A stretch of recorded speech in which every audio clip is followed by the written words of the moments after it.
Les yeux dorés du lynx roux orphelin brillaient de peur et de faim dévorante face à Joseph Beaumont. Ni l'homme ni la bête ne pouvaient imaginer le lien extraordinaire qui allait bouleverser leur vie pour toujours. Avant de continuer, n'oublie pas de t'abonner à la chaîne, de liker la vidéo et de commenter depuis quelle partie du monde tu nous regardes. Allons-y. Sous le soleil brûlant du Montana, une silhouette féline se déplaçait furtivement entre les hautes herbes jaunies. Le lynx roux n'avait pas plus de 6 mois, mais ses yeux dorés reflétaient déjà la dureté d'une vie sauvage, marquée par l'abandon. Sa mère avait disparu depuis 3 semaines, probablement victime des braconniers qui sévissaient dans la région. Seul et affamé, l'animal avançait avec une détermination désespérée, guidé par l'odeur lointaine de nourriture qui émanait d'une ferme isolée. Joseph Beaumont observait l'horizon depuis la véranda de sa maison, installé dans son fauteuil à bascule, celui-là même qui l'accompagnait depuis 40 ans. À 75 ans, l'ancien vétérinaire n'avait rien perdu de son acuité visuelle, ni de sa passion pour les animaux. C'est pourquoi, lorsqu'il aperçut cette silhouette tachetée qui se faufilait vers son poulailler, il ne ressentit pas de colère, mais plutôt une profonde curiosité. « Emma », appela-t-il doucement, « viens voir ça. » Sa petite fille de 28 ans, qui avait repris la tradition familiale en devenant vétérinaire à son tour, sortit de la maison et se plaça à côté de son grand-père. Ses yeux s'écarquillèrent lorsqu'elle reconnut l'animal. « Un lynx roux », murmura-t-elle, « et il est très jeune. » Joseph hocha lentement la tête, et visiblement affamé. « Regarde comme il est maigre. »« Grand-père, on ne peut pas le laisser s'approcher des poules, » dit Emma, pragmatique malgré son cœur tendre. « Non, bien sûr que non, » répondit Joseph avec un sourire énigmatique, « mais on ne peut pas non plus le laisser mourir de faim. » Ce fut le début d'une histoire extraordinaire qui allait bouleverser la vie des Beaumont et défier toutes les conventions sur la cohabitation entre humains et prédateurs sauvages.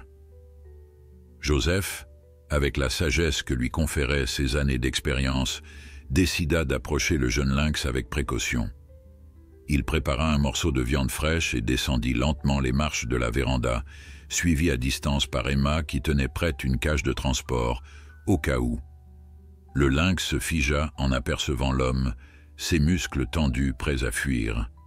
Mais la faim était plus forte que la peur. Joseph s'accroupit, plaça la viande sur le sol et recula de quelques pas. L'animal hésita, ses yeux dorés fixés sur l'humain, évaluant le danger. « Doucement, petit », murmura Joseph, « personne ne te fera de mal ici. » Comme s'il comprenait ses paroles, le lynx s'approcha prudemment, ne quittant pas Joseph du regard. Chaque pas était mesuré, calculé. Enfin, il atteignit la viande et commença à manger voracement, révélant l'étendue de sa faim. Emma observait la scène, fascinée. « Il est vraiment déshydraté et malnutri », chuchota-t-elle. « Je peux voir ses côtes même d'ici. »« Il ne survivra pas seul, » dit Joseph, une décision déjà formée dans son esprit. Le lendemain matin, après une nuit passée à débattre avec le reste de la famille, les Beaumont avaient aménagé une partie de leur grange pour accueillir temporairement le jeune lynx. Emma avait contacté les services de la faune sauvage, mais la réponse avait été sans appel. Les centres de réhabilitation étaient surchargés et un jeune prédateur comme celui-ci avait peu de chances d'être réintroduit avec succès dans la nature. « Il propose l'euthanasie », annonça-t-elle à son grand-père, les larmes aux yeux. Joseph serra les poings. « Pas question », dit-il fermement. « Pas sous ma responsabilité. » Marc, le fils de Joseph et père d'Emma, se gratta la tête avec préoccupation. « Papa, tu sais que garder un lynx roux est illégal sans permis spécial. »« Alors nous obtiendrons ce permis, » répondit Joseph avec cette détermination tranquille qui avait toujours caractérisé les moments importants de sa vie. « J'ai encore quelques relations au département de la conservation. Ce petit a besoin d'une chance et nous allons la lui donner. » Ce fut ainsi que commença le long processus pour obtenir l'autorisation exceptionnelle de réhabiliter un prédateur sauvage. Joseph mobilisa tous ses contacts, Emma prépara un dossier médical complet et la famille entière s'engagea à suivre une formation spéciale. Pendant ce temps, le lynx qu'ils avaient provisoirement nommé Rusty, en raison de son pelage roux tacheté, récupérait progressivement dans l'espace sécurisé qu'il lui avait aménagé. Les premières semaines furent difficiles. Rusty restait méfiant, se cachant au fond de son enclos dès qu'un humain approchait. Seul Joseph semblait pouvoir l'approcher sans provoquer de réaction de peur. Le vieil homme passait des heures assis près de l'enclos, lisant à voix haute ou racontant simplement les histoires de sa vie, comme si le félin pouvait comprendre chaque mot. « Tu sais, disait-il souvent, j'ai toujours eu un faible pour les cas désespérés. Ma femme Claire, que Dieu ait son âme, disait que c'était à la fois ma plus grande qualité et mon pire défaut. » Progressivement, quelque chose d'extraordinaire se produisit. Rusty commença à s'approcher de Joseph, d'abord avec méfiance, puis avec une curiosité croissante. Un matin, après presque un mois de patience, le lynx vint se frotter contre la main tendue du vieil homme, un geste qui fit monter les larmes aux yeux de Joseph. « Regarde ça, Emma » murmura-t-il lorsque sa petite fille entra dans la grange. « Je crois qu'il commence à me faire confiance. » Emma observa la scène avec émerveillement. En tant que vétérinaire, elle connaissait la nature sauvage des lynx roux et savait combien il était exceptionnel qu'un spécimen sauvage accepte ainsi le contact humain. « C'est incroyable, grand-père. Je n'ai jamais rien vu de tel. » La nouvelle de la réhabilitation de Rusty se répandit dans la petite communauté, suscitant des réactions mitigées. Certains voisins exprimaient leur inquiétude, d'autres leur admiration. Les enfants du voisinage suppliaient leurs parents de les emmener voir le chat sauvage de M. Beaumont. Après 3 mois d'efforts continus et grâce à la réputation impeccable de Joseph dans le domaine de la protection animale, la famille reçut enfin une autorisation spéciale. Ils pouvaient garder Rusty, mais uniquement à des fins éducatives et sous strict contrôle. Ils devraient transformer une partie de leur propriété en sanctuaire officiel pour animaux sauvages. Cette condition, loin d'être un obstacle, fut accueillie avec enthousiasme par toute la famille. Marc, qui était entrepreneur, commença immédiatement à dessiner les plans d'un enclos extérieur spacieux. Les petits-enfants se portèrent volontaires pour aider à la construction et à l'entretien. Même Linda, la femme de Marc, pourtant initialement réticente à l'idée d'héberger un prédateur, se surprit à acheter des livres sur le comportement des félins sauvages. Rusty, quant à lui, continuait sa remarquable transformation. Sa santé s'améliorait visiblement. Son pelage retrouvait son lustre naturel, ses muscles se développaient et ses yeux brillaient d'une nouvelle vitalité. Mais le plus étonnant était son comportement. Tout en conservant ses instincts de chasseur, il développait une relation unique avec Joseph, le suivant parfois comme un chien fidèle lorsque le vieil homme effectuait ses tâches quotidiennes dans la partie sécurisée de la propriété. « C'est comme s'il savait que nous l'avons sauvé », remarqua un jour Sarah, la sœur cadette d'Emma, en observant Rusty qui somnolait paisiblement au pied de son grand-père. « Les animaux savent », répondit simplement Joseph. « Ils comprennent bien plus que nous ne le pensons. » À mesure que les jours passaient, l'extraordinaire histoire de Rusty et des Beaumont commença à attirer l'attention au-delà de leur petite communauté. Un journaliste local vint faire un reportage, puis une chaîne de télévision régionale. Bientôt, le sanctuaire improvisé devint un véritable centre d'éducation sur la faune sauvage du Montana, avec Rusty comme ambassadeur malgré lui. Joseph veillait toutefois à ce que cette nouvelle célébrité ne perturbe pas le bien-être de l'animal. « Rusty n'est pas une attraction de cirque », rappelait-il fermement aux visiteurs trop enthousiastes. « Il reste un animal sauvage qui mérite notre respect. » Cette phrase résumait parfaitement la philosophie qui guidait les Beaumont dans cette aventure inattendue, un respect profond pour la nature sauvage de Rusty, combiné à une affection sincère pour l'individu qu'il était devenu.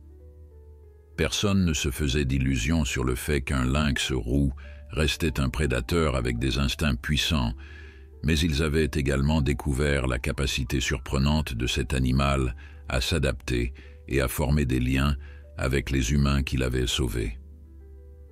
Un soir d'automne, alors que les feuilles dorées tourbillonnaient autour de la propriété, Joseph était assis sur sa véranda, savourant la fraîcheur du crépuscule.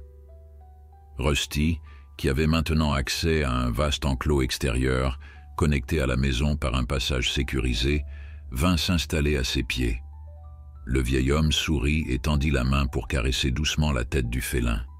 « Tu sais, Rusty, » murmura-t-il, « je crois que nous nous sommes sauvés mutuellement. » Le sanctuaire des Beaumont prit forme avec une rapidité surprenante. Marc, aidé par ses fils adolescents, Lucas et Thomas, transforma une acre de terrain en un habitat naturel pour Rusty. Des arbres robustes furent installés pour permettre au lynx de grimper, des cachettes stratégiquement placées pour qu'il puisse s'isoler quand il le souhaitait, et un petit bassin d'eau claire complétait ce paradis félin. Une clôture haute et enfoncée profondément dans le sol garantissait que Rusty resterait en sécurité tout en ayant l'illusion de la liberté. « C'est bien plus que ce que la loi exige », fit remarquer l'inspectrice du département de la faune lors de sa visite de contrôle. Son expression sévère s'était adoucie en observant l'espace méticuleusement aménagé. « Nous ne faisons pas ça pour respecter la loi, » répondit Joseph avec un sourire tranquille. « Nous le faisons parce que c'est juste. » L'inspectrice, Madame Reynolds, hocha la tête avec approbation avant d'ajouter « Vous savez, Monsieur Beaumont, quand cette demande de permis spécial est arrivée sur mon bureau, j'étais convaincu que je viendrais ici pour refuser l'autorisation. Des particuliers qui veulent garder un prédateur sauvage, c'est généralement une mauvaise idée. » « Et maintenant ?» demanda Emma, qui les avait rejoints. « Maintenant, je pense que ce lynx a eu une chance incroyable de vous trouver, » admit-elle en observant Rusty qui explorait prudemment son nouvel habitat, reniflant chaque recoin avec une curiosité manifeste. Au fil des semaines, la routine s'installa. Emma veillait à l'alimentation de Rusty, mélangeant soigneusement viande crue, suppléments nutritionnels et occasionnellement des proies entières pour maintenir ses instincts naturels. Joseph, quant à lui, passait de longues heures simplement assis dans l'enclos, parfois lisant, d'autres fois observant silencieusement le félin vaquer à ses occupations. Cette présence constante et paisible eut un effet remarquable. Progressivement, Rusty commença à considérer Joseph non plus comme un simple pourvoyeur de nourriture, mais comme un compagnon. Un jour, alors que le vieil homme somnolait dans son fauteuil installé sous un arbre de l'enclos, la famille fut témoin d'une scène extraordinaire. Rusty s'approcha doucement, renifla Joseph, puis s'installa contre sa jambe, se roulant en boule comme un chat domestique. « Est-ce que je rêve ?» chuchota Linda, la main devant sa bouche, observant depuis la fenêtre de la cuisine. « Non, » répondit Emma, émue. « C'est exactement ce que je vois aussi. » Marc prit une photo discrète de cette scène improbable, sachant qu'il capturait un moment que personne ne croirait sans preuve. Le cliché montrait parfaitement la confiance absolue que Rusty accordait maintenant au vieil homme. Cependant, l'hiver approchait, apportant avec lui de nouveaux défis. Les températures du Montana pouvaient chuter drastiquement, et bien que les lynx soient naturellement adaptés au froid, l'équipe vétérinaire s'inquiétait pour Rusty. Ayant été privé de sa mère si jeune, avait-il développé un pelage d'hiver suffisamment dense? Son instinct de conservation lui permettrait-il de s'adapter correctement? Nous devrions peut-être l'habituer à rentrer dans la grange pendant les nuits les plus froides, suggéra Emma lors d'une réunion familiale improvisée. Cela ne risque-t-il pas de compromettre sa réhabilitation? Objecta Sarah, toujours préoccupée par le maintien des instincts sauvages de Rusty. Joseph, qui était resté silencieux jusqu'alors, prit la parole. Rusty n'est plus vraiment un candidat à la réintroduction dans la nature. Il occupe maintenant un espace entre deux mondes. Notre rôle est de l'accompagner dans cette voie unique. Ces paroles résonnèrent profondément chez tous les membres de la famille. Ils avaient commencé cette aventure avec l'idée de sauver un animal sauvage, mais ils réalisaient maintenant qu'ils participaient à quelque chose de plus profond, la création d'un nouveau type de relation entre l'homme et la faune sauvage. Décembre arriva, couvrant la propriété d'un épais manteau blanc. Rusty, à la surprise générale, semblait s'épanouir dans ces conditions. Son pelage avait considérablement épaissi, prenant une teinte plus riche, et il passait des heures à bondir dans la neige, chassant des flocons ou suivant les traces des petits rongeurs qui osaient s'aventurer dans son territoire.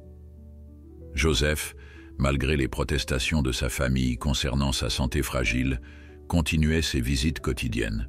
« Ce n'est pas négociable », affirmait-il chaque fois que Mark ou Emma tentaient de le dissuader de sortir par des températures glaciales.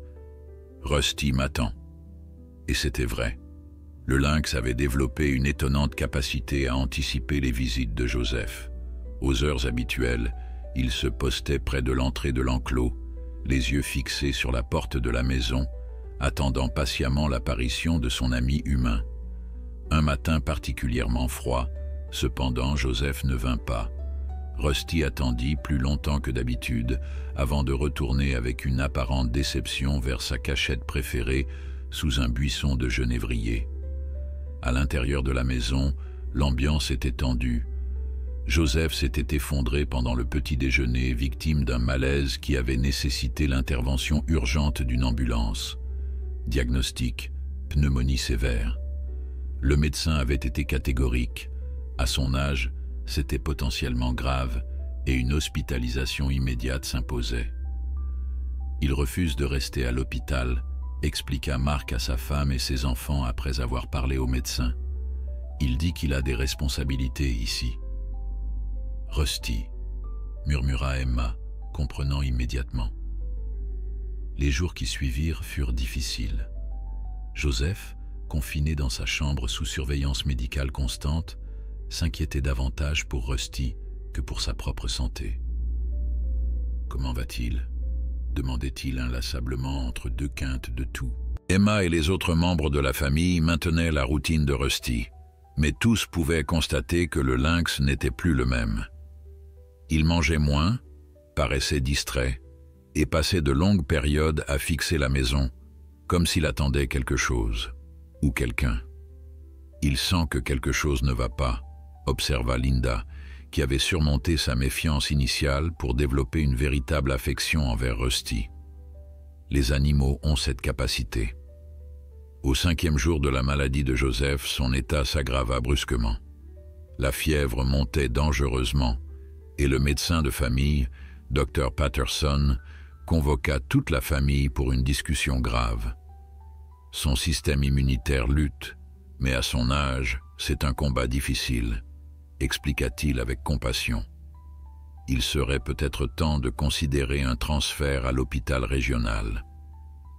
La nouvelle plongea la maisonnée dans une profonde tristesse.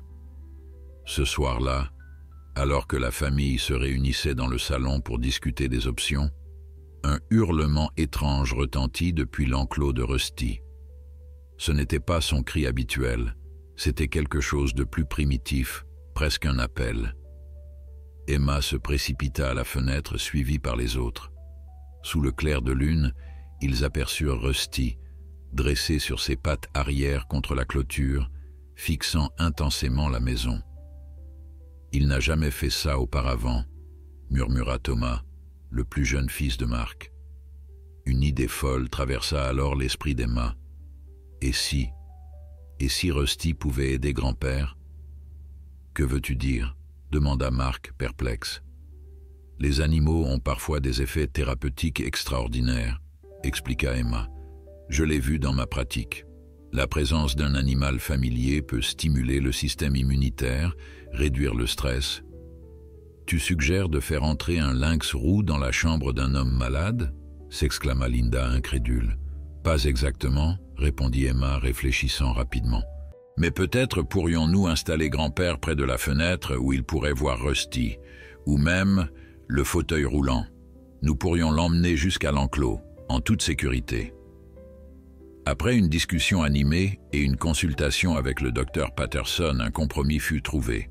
Le lendemain matin, si l'état de Joseph le permettait, il l'installerait brièvement sur la véranda, d'où il pourrait voir Rusty. L'aube se leva, apportant une légère amélioration dans l'état de Joseph.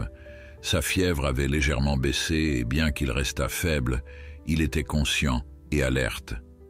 Lorsqu'Emma lui proposa de voir Rusty, ses yeux s'illuminèrent pour la première fois depuis des jours. Avec d'infinies précautions, Marc et Lucas aidèrent Joseph à s'installer dans un fauteuil roulant, l'enveloppant de couvertures chaudes. Emma vérifia ses constantes une dernière fois, puis ils le poussèrent doucement jusqu'à la véranda. Le docteur Patterson, intrigué par cette expérience improvisée, les accompagnait, son kit médical à portée de main.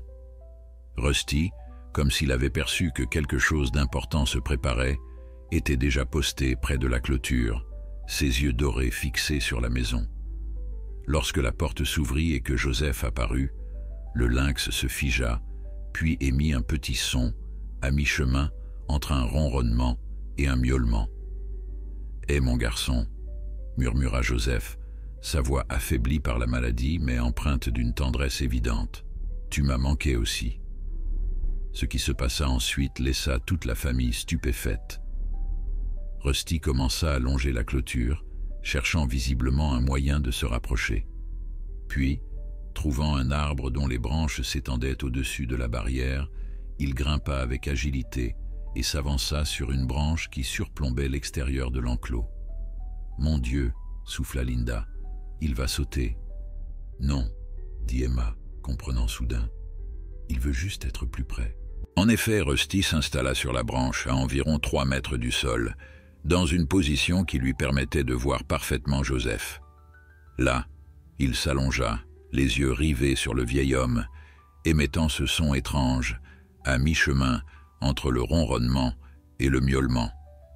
Le docteur Patterson, qui observait la scène avec un intérêt professionnel, nota un changement subtil chez Joseph. Sa respiration semblait s'être approfondie, et son visage, jusqu'alors tendu par la douleur, se détendait progressivement. « Fascinant », murmura-t-il, sa fréquence cardiaque se stabilise. Pendant près d'1 heure, ils restèrent ainsi. Joseph dans son fauteuil, Rusty sur sa branche, connecté par un regard qui semblait transcender les barrières entre espèces. Personne n'osait rompre ce moment, sentant intuitivement qu'ils étaient témoins de quelque chose de profondément significatif. Finalement, ce fut Joseph qui parla, sa voix plus forte qu'elle ne l'avait été depuis des jours. « Je crois que je vais me battre encore un peu pour ce petit gars. » Ce jour marqua un tournant dans la convalescence de Joseph. Contre toutes attentes médicales, son état s'améliora régulièrement dans les jours qui suivirent.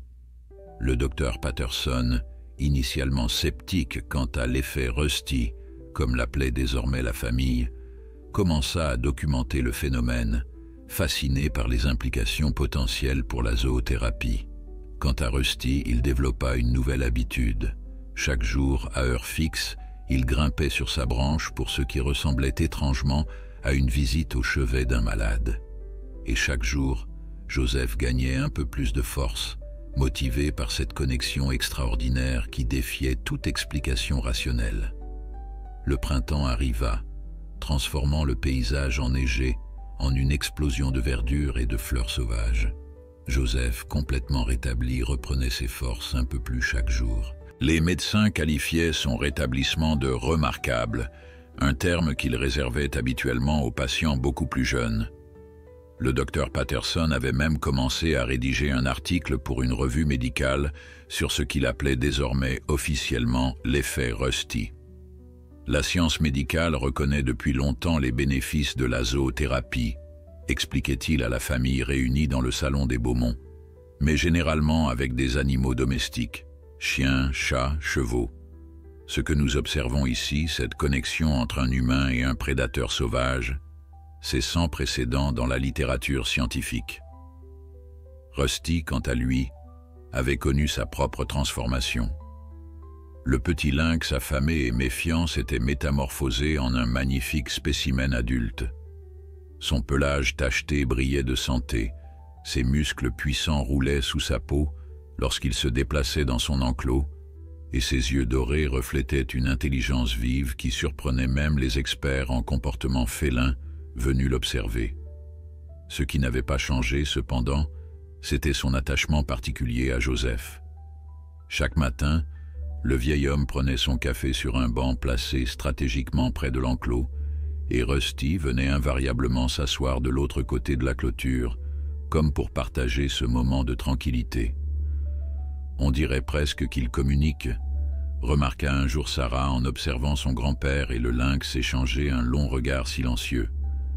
Peut-être qu'ils le font, à leur façon, répondit Emma. Les animaux sont bien plus perceptifs que nous ne le pensons. La notoriété du sanctuaire Beaumont grandissait. Ce qui avait commencé comme un simple acte de compassion envers un animal abandonné était devenu un phénomène qui attirait l'attention bien au-delà des frontières du Montana.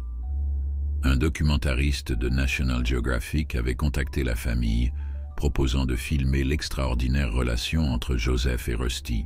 Des écoles organisaient des excursions éducatives et des chercheurs en comportement animal demandaient régulièrement l'autorisation d'observer le lynx. Je n'aurais jamais imaginé que notre petite ferme deviendrait un centre de recherche, plaisantait Marc, en accueillant une équipe d'étudiants en zoologie venus de l'Université du Montana. Avec cette notoriété croissante, vint également une responsabilité accrue. La famille dut élargir son permis pour accueillir des visiteurs, mettre en place des protocoles de sécurité rigoureux et embaucher du personnel pour gérer les aspects administratifs du sanctuaire.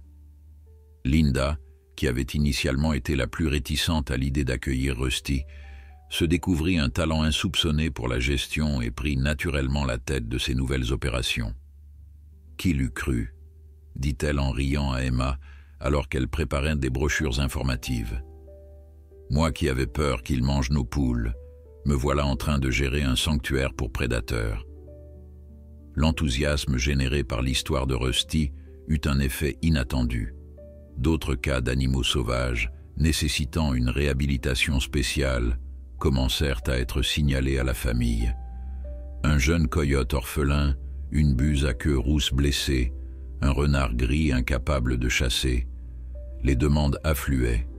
« Nous ne pouvons pas tous les prendre », soupira Joseph, lors d'une réunion familiale convoquée pour discuter de cette situation.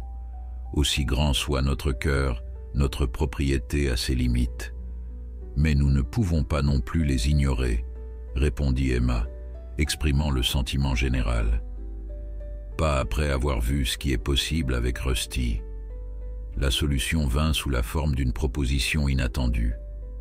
Catherine Bennett, une riche philanthrope de Bozeman passionnée par la conservation de la faune, avait visité le sanctuaire et avait été profondément touchée par ce qu'elle y avait vu. « J'ai 200 acres de terrain inexploités près du parc national de Yellowstone », expliqua-t-elle à la famille. « Je serais honoré de le mettre à disposition pour créer un véritable centre de réhabilitation avec vous comme consultants principaux. » Cette offre généreuse déclencha des discussions animées au sein de la famille. L'opportunité était extraordinaire, mais elle impliquait également des changements majeurs dans leur vie. Devaient-ils s'engager dans cette nouvelle aventure ou se contenter de ce qu'ils avaient déjà accompli avec Rusty? « Je pense que nous devrions accepter », déclara finalement Joseph, surprenant tout le monde par sa position. « Ce que nous avons appris avec Rusty ne devrait pas rester confiné à notre petite ferme. » « Mais, grand-père, intervint Lucas, cela signifierait probablement déménager Rusty vers ce nouveau centre. Comment crois-tu qu'il réagirait ? » La question était pertinente et reflétait une préoccupation que tous partageaient. Rusty s'était adapté à son environnement actuel, avait établi son territoire et surtout avait développé une relation spéciale avec Joseph. Un déménagement risquait de perturber cet équilibre délicat. Joseph resta silencieux un long moment, son regard se perdant par la fenêtre en direction de l'enclos où Rusty se prélassait au soleil. « Nous ne déplacerons pas Rusty, dit-il finalement. Il restera ici avec moi. Mais cela ne signifie pas que nous ne pouvons pas participer à ce nouveau projet. Emma a les compétences vétérinaires, Marc connaît la construction, et Linda a prouvé qu'elle était une gestionnaire exceptionnelle. Sa proposition était sage. La famille pourrait contribuer à la création du nouveau centre tout en maintenant le sanctuaire original pour Rusty. Catherine Bennett accueillit cette solution avec enthousiasme, et ainsi naquit le centre de réhabilitation de la faune sauvage du Montana, avec le sanctuaire Beaumont comme site fondateur et source d'inspiration. Pendant que ces grands projets se développaient, la vie quotidienne avec Rusty continuait d'évoluer. Une des avancées les plus significatives fut la décision d'autoriser un contact plus direct entre Joseph et le lynx. Après des mois d'observations minutieuses et sur recommandation d'experts en comportement félin, la famille installa un espace sécurisé où Joseph pouvait entrer en contact direct avec Rusty sans barrière entre eux. La première rencontre sans barrière fut un moment de grande tension pour tous, sauf pour les deux principaux intéressés. Joseph entra calmement dans l'espace aménagé, s'assit sur le banc prévu à cet effet et attendit. Rusty l'observa quelques instants, puis s'approcha avec une démarche assurée et sauta gracieusement sur le banc à côté du vieil homme. Ce qui se passa ensuite laissa les observateurs sans voix. Avec une délicatesse surprenante pour un prédateur de sa taille, Rusty posa sa tête sur les genoux de Joseph, fermant à demi les yeux dans une expression de confiance absolue. Joseph, les larmes aux yeux, posa doucement sa main sur la tête du lynx, caressant son pelage tacheté. « C'est extraordinaire », murmura Dr Elisa Mercer, spécialiste du comportement des félins sauvages qui supervisait l'expérience. « J'ai travaillé avec des lynx toute ma carrière et je n'ai jamais vu un tel niveau de confiance envers un humain. » Cette nouvelle dimension de leur relation devint rapidement une routine. Chaque après-midi, Joseph passait 1 heure dans l'espace de contact, parfois lisant à voix haute, pendant que Rusty somnolait à ses côtés, d'autres fois simplement partageant un silence confortable. Pour un observateur extérieur, il ressemblait étrangement à un vieil homme et son chat de compagnie, une image presque surréaliste, étant donné la nature sauvage de Rusty.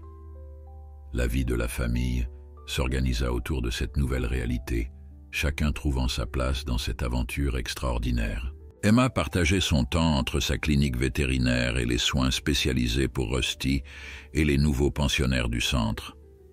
Marc supervisait la construction des nouvelles installations sur le terrain offert par Catherine Bennett. Linda gérait l'aspect éducatif, développant des programmes pour les écoles et les universités. Même les petits-enfants s'impliquaient, les plus âgés aidant aux soins des animaux moins dangereux, les plus jeunes participant à la sensibilisation de leurs camarades d'école.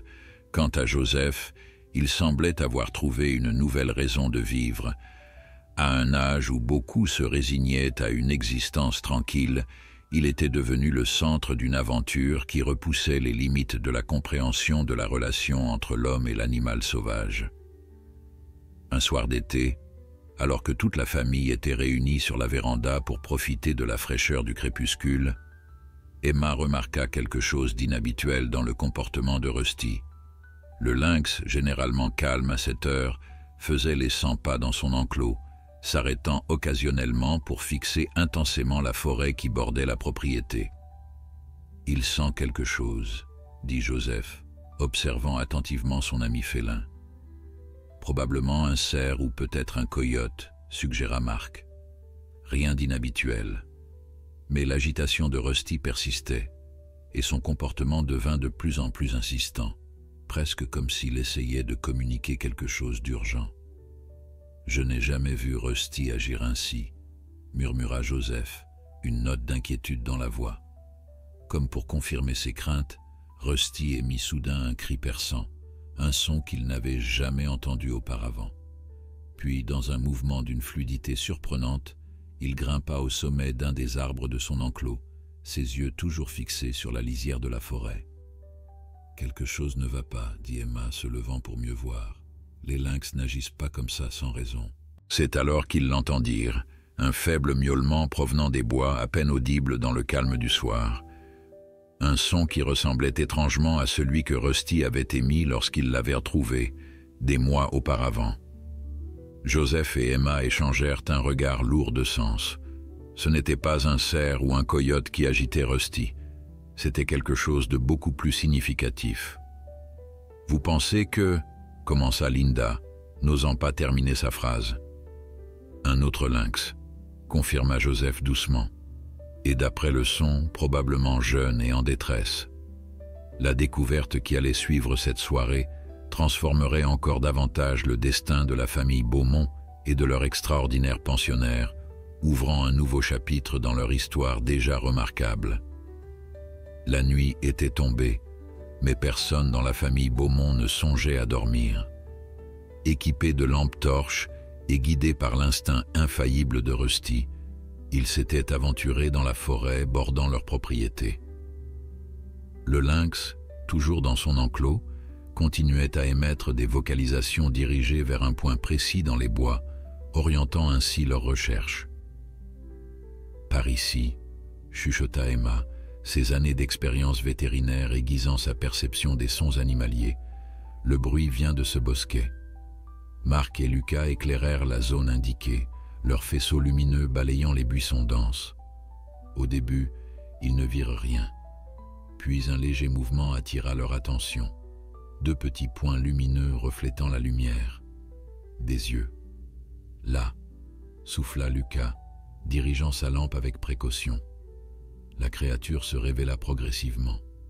Un lynx roux femelle, visiblement jeune, peut-être âgé d'1 an à peine.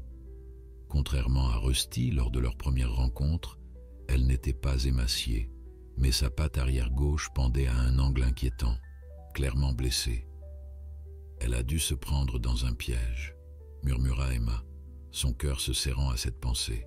Malgré les lois strictes, le braconnage n'avait jamais complètement disparu des forêts du Montana. Le jeune lynx les observait avec une méfiance évidente, mais elle ne fuyait pas, probablement trop affaiblie par sa blessure. Son regard alternait entre les humains et la direction du sanctuaire, comme si elle entendait et comprenait les appels de Rusty. « Comment allons-nous la transporter ?» demanda Sarah, consciente du danger que représentait un prédateur sauvage blessé, même jeune. Emma avait anticipé cette situation et sorti de son sac une cage de transport spéciale ainsi qu'une seringue hypodermique préparée avec un léger sédatif. « Je vais devoir l'endormir partiellement », expliqua-t-elle, « juste assez pour qu'elle ne panique pas pendant le transport. » Avec la précision née de l'expérience, Emma réussit à administrer le sédatif à distance à l'aide d'une sarbacane médicale. Quelques minutes plus tard, la jeune femelle était suffisamment calme pour être placée dans la cage et transportée vers le sanctuaire. « Comment Rusty a-t-il pu savoir ?» s'interrogea Thomas sur le chemin du retour. « La forêt est immense et elle était si bien cachée. »« Les lynx ont un odorat et une ouïe bien supérieurs aux nôtres, » répondit Joseph, marchant lentement à l'arrière du groupe.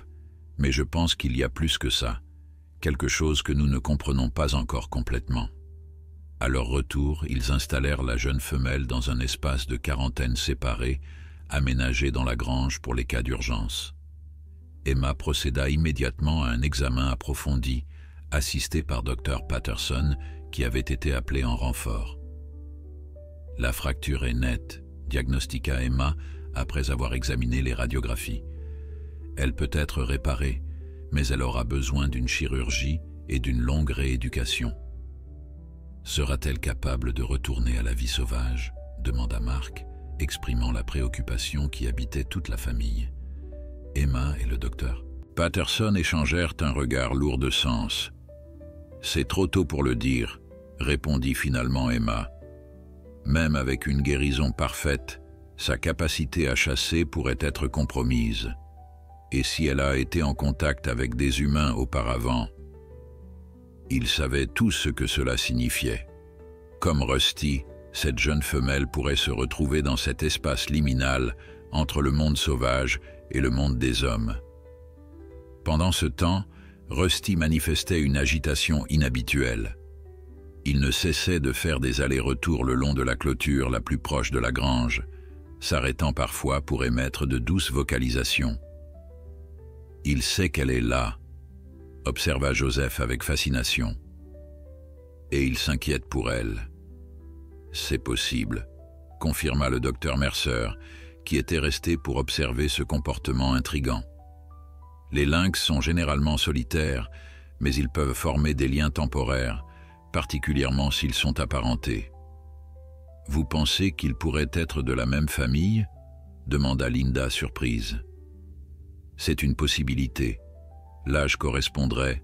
Elle pourrait être de la même portée que Rusty, ou peut-être d'une portée ultérieure de la même mère. » Cette idée bouleversa Joseph.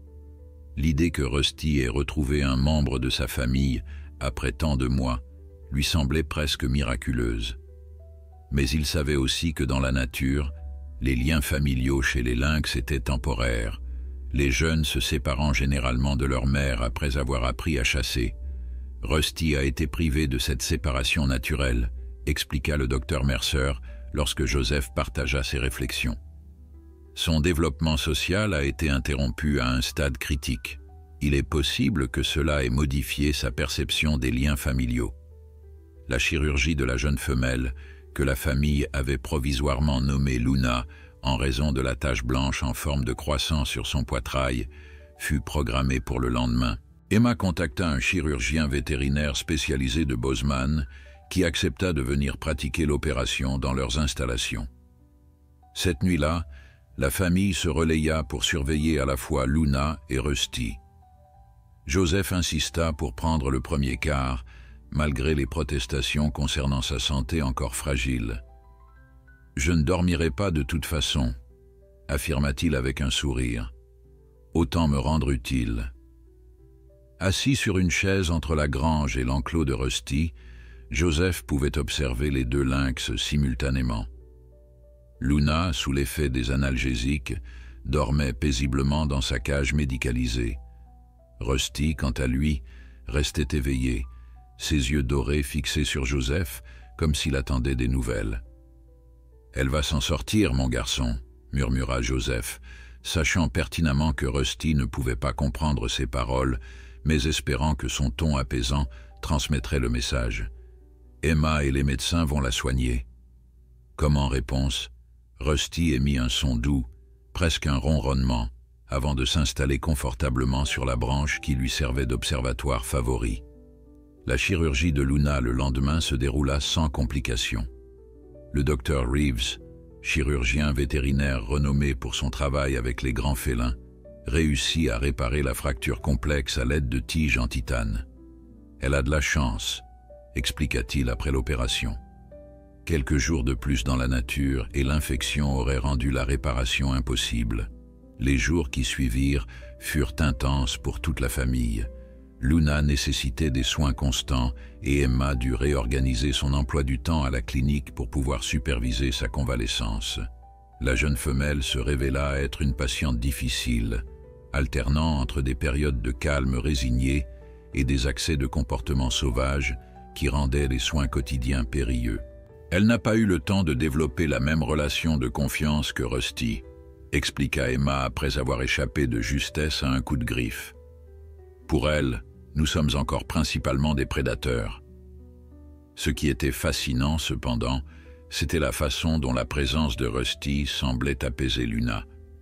Lorsque les deux lynx pouvaient se voir à travers une vitre de sécurité installée entre l'espace de convalescence et une extension de l'enclos de Rusty, le comportement de Luna changeait visiblement.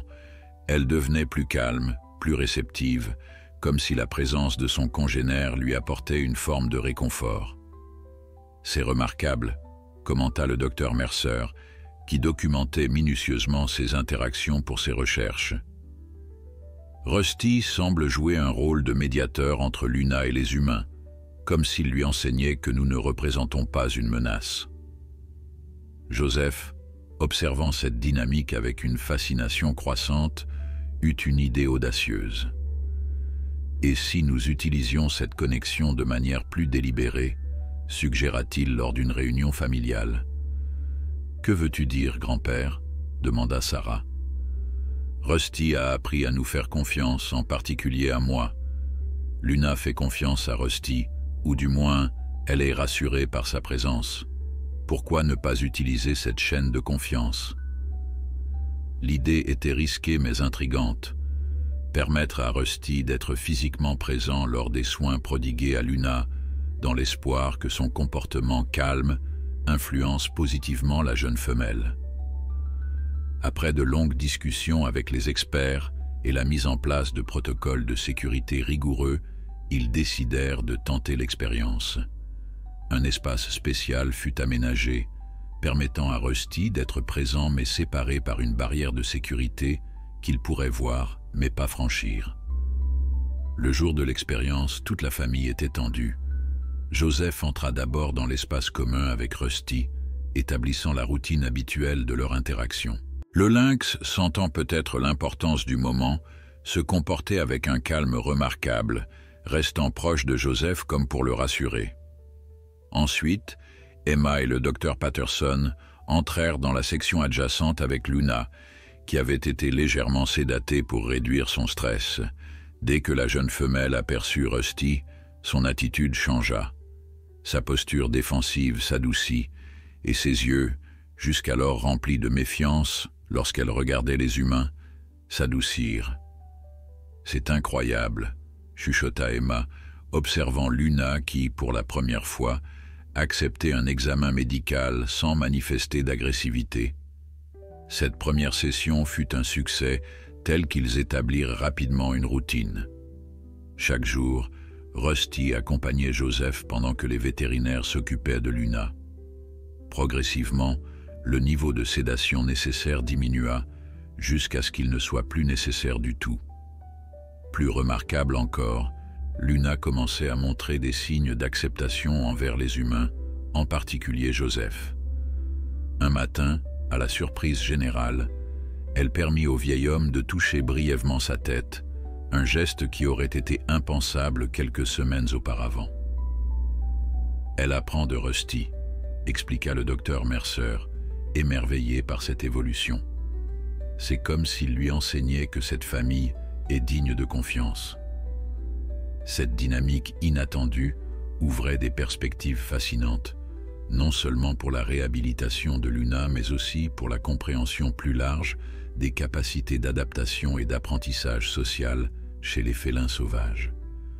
Le sanctuaire Beaumont, déjà unique en son genre, venait de franchir une nouvelle frontière dans la relation entre l'homme et l'animal sauvage. L'automne teintait les forêts du Montana de rouge et d'or lorsque Luna fit ses premiers pas s'emboîter. 3 mois s'étaient écoulés depuis sa chirurgie et sa récupération, bien que longue et parfois difficile, avait dépassé toutes les attentes. Emma attribuait ce succès à 2 facteurs, l'excellence des soins médicaux et, plus surprenant, l'influence constante de Rusty. « C'est comme s'il la coachait », expliqua-t-elle au docteur Mercer, qui continuait à documenter cette relation inhabituelle. Quand elle hésite à mettre du poids sur sa patte, il émet ce petit son encourageant, presque comme un parent qui guide son petit. L'équipe vétérinaire avait progressivement modifié l'espace de récupération de Luna, lui permettant plus de mobilité tout en maintenant un contact visuel constant avec Rusty. La prochaine étape, plus délicate, consistait à permettre une interaction directe entre les 2 lynx.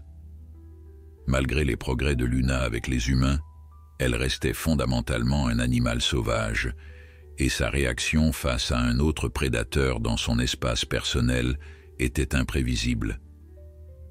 Même s'ils semblent avoir une connexion à distance, le comportement territorial pourrait prendre le dessus lors d'une rencontre directe, avertit le docteur Mercer. Nous devons procéder avec une extrême prudence. Un matin de fin septembre, les conditions semblaient idéales pour tenter cette première rencontre. Luna était calme, ayant bien mangé la veille, et Rusty manifestait sa patience habituelle. L'équipe avait aménagé un espace neutre, ni l'enclos habituel de Rusty, ni l'espace de convalescence de Luna, pour minimiser les comportements territoriaux. Joseph, qui avait développé une relation de confiance avec les 2 félins, serait présent pour cette première interaction. Emma et 2 assistants vétérinaires se tenaient prêts avec des équipements de sécurité au cas où la situation dégénérerait. « Tu es sûr de vouloir faire ça, papa ?» demanda Mark, inquiet pour la sécurité de son père. Ces 2-là restent des prédateurs, peu importe à quel point ils semblent dociles. Joseph acquiesça avec cette sérénité qui lui était propre. « Je leur fais confiance, Mark, et ils me font confiance. Parfois, c'est tout ce dont on a besoin. » L'espace de rencontre était une partie clôturée du jardin avec suffisamment de cachettes et de perchoirs pour que chaque animal puisse établir son espace personnel. Joseph s'installa sur un banc au centre, tandis que Rusty fut le premier à être introduit dans l'enclos. Le lynx explora tranquillement l'espace avant de venir s'asseoir aux pieds de Joseph, comme s'il comprenait parfaitement ce qui allait se passer. « Il est incroyablement calme », murmura le docteur Mercer à Emma, comme s'il anticipait la rencontre. Lorsque Luna fut introduite à son tour, l'atmosphère devint électrique. La jeune femelle se figea à l'entrée, ses sens en alerte, évaluant visiblement la situation. Ses yeux dorés balayèrent l'espace, s'arrêtant sur Joseph puis finalement sur Rusty. Le temps sembla se suspendre, personne n'osait respirer trop fort. Puis, Rusty fit quelque chose d'inattendu. Il s'allongea calmement, posant sa tête sur ses pattes avant, dans une posture non menaçante. Ce geste parut décider Luna. Avec une prudence manifeste, elle avança dans l'enclos, contournant largement Joseph pour approcher Rusty par le côté. Arrivée à quelques mètres, elle s'arrêta, hésitante. « C'est bien, Luna, » murmura Joseph d'une voix apaisante. « Personne ne te fera de mal ici. » Comme en réponse à ces paroles, Rusty émit un son doux, presque un ronronnement, qui sembla finalement convaincre Luna. En quelques pas gracieux, elle franchit la distance restante et, à la stupéfaction de tous les observateurs, se frotta doucement contre Rusty dans un geste typique de reconnaissance chez les félins. « Mon Dieu !» souffla Emma, les larmes aux yeux. « C'est comme des retrouvailles. » Ou une reconnaissance, suggéra le docteur Mercer tout aussi ému. Peut-être qu'ils se reconnaissent d'une manière que nous ne pouvons pas comprendre. La rencontre se poursuivit pendant près d'1 heure, les 2 lynx explorant l'espace ensemble, parfois se séparant pour observer leur environnement, mais toujours revenant l'un vers l'autre. Plus surprenant encore, ils incluaient Joseph dans leurs interactions, s'approchant occasionnellement de lui comme pour confirmer sa présence rassurante. Cette première rencontre réussie marqua le début d'une nouvelle phase pour le sanctuaire Beaumont. Dans les semaines qui suivirent, Rusty et Luna passèrent de plus en plus de temps ensemble, développant une dynamique qui fascinait les chercheurs.